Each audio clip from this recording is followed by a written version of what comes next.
Should we have moral rules that are strong and rigid, making broad statements when sometimes a small number of exceptions may fall outside of these standards? Moral rules that consider a group of acts immoral when some exceptional case can be brought up with such an act not being immoral. There can be a social utility to not picking out exceptions when exceptions are so few that acknowledging them would only serve the negative utility of damaging what could be a strong and rigid moral rule. If exceptions are many, then there is likely a way that these exceptions can be distanced from the immorality of the act and its consequences through redefining the moral rule. There can be a moral utility in setting up strong, sturdy rules when exceptions are very few.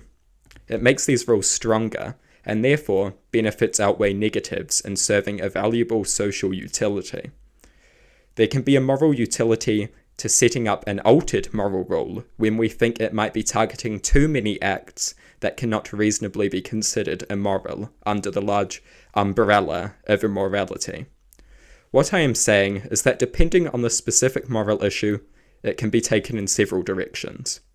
All that matters is that it goes in the direction that sees it serve the greatest social utility.